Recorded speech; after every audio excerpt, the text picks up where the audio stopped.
We continue with 2020's Out of Bounds. Once again, Matt Gutman. North Carolina, where tobacco is king and traffic laws reign with an iron fist.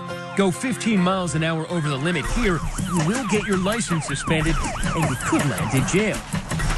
Police here are sworn to enforce these tough laws, but we wondered, do they actually obey them too?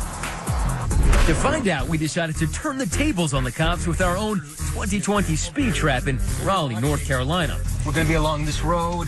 Our objective, not only to catch any speeding cops in the act, to all be on walkie-talkies, but to follow them to their final destination. Our target location, a stretch of I-40 near downtown Raleigh, where the speed limit is 65 miles per hour. We deploy our surveillance team, starting with Ron Carr. Remember, he's the guy who's been documenting speeding cops in Raleigh for months now. His job is to alert us of any fast-moving squad car heading our way. White Dodge Charger, left lane. Actually, he's running hot. To accurately measure how fast any suspected speeding cops are traveling, 3, 2, 1, mark. We set up 2 checkpoints. 3, 2, 1, mark. The plan is if we confirm cops are speeding, we'll spring our trap, deploying my chase car to tail them wherever they're going. Even though we chose something with some hefty horsepower, we don't want to get busted for speeding ourselves. So in case we lose them... Where did he go? We brought in the Air Cavalry, a 2020 helicopter equipped with an aerial surveillance camera.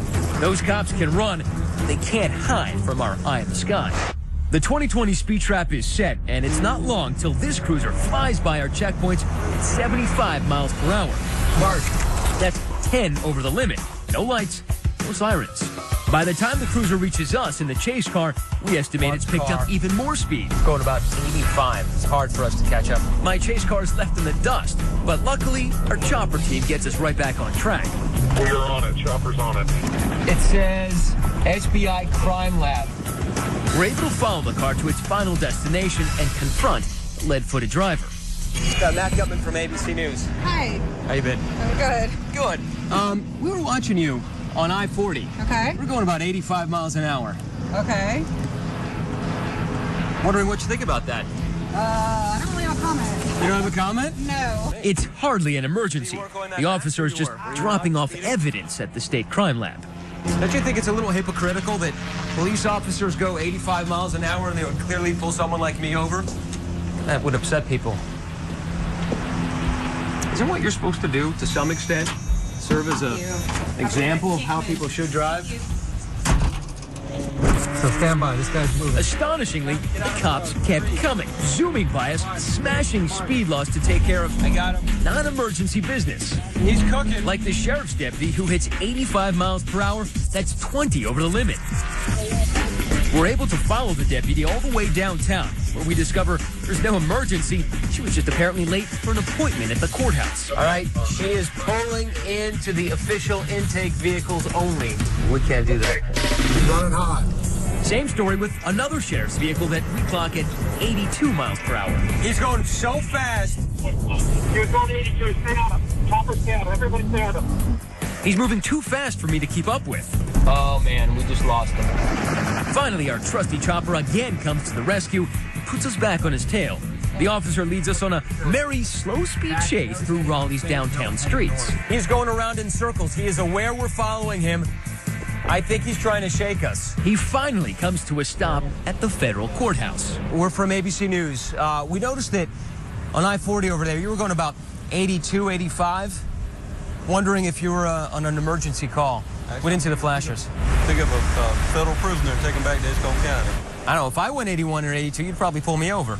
I would. You think your superior would mind that you were going that fast? Would he mind? Probably. 2, 1, mark. But not all of the cops we caught speeding were on official business.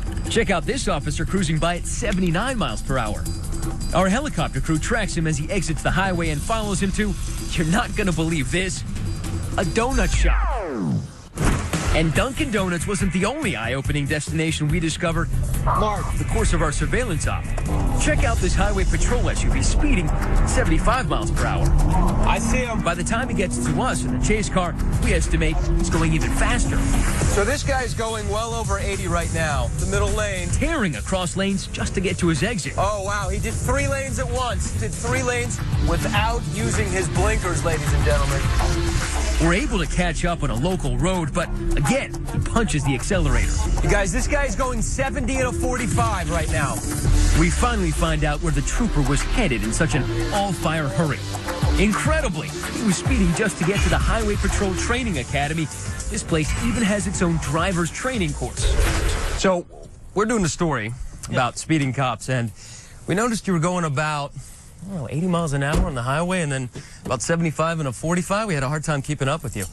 Yeah, I was trying to get over here this morning. The concern is that, you know, police officers speeding, a lot of folks want to see you set an example, and if you're going about 15, 20 miles over the speed limit, there might be some concern. I understand what you're saying. If you're wondering what subject this officer teaches here, take a look at his shirt. Yup, that's right. He's a driving instructor. Gentlemen, how are you?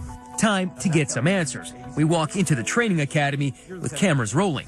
Let me get you to step inside. Sure.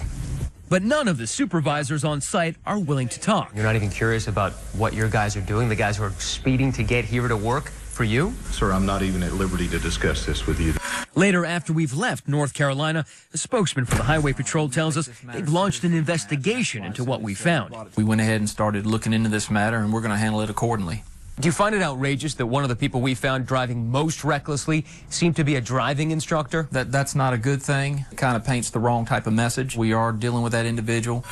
But in Connecticut, what we found during our surveillance operation came as no surprise to the families of teenagers Ashley Krakowski and David Servin, who lost their lives because of a speeding cop. Today, they rest side by side. Tragedy has left their families deeply skeptical that cops will actually crack down on their own. And never in a million years will they do that. Ever. Would you say that these speeding cops destroyed your family? Yes, they did ours. They ripped our hearts out. They did. And it could be anybody's kid, anybody's child. And it's the worst thing you could ever happen to you. Our hearts go out to both of those families tonight. And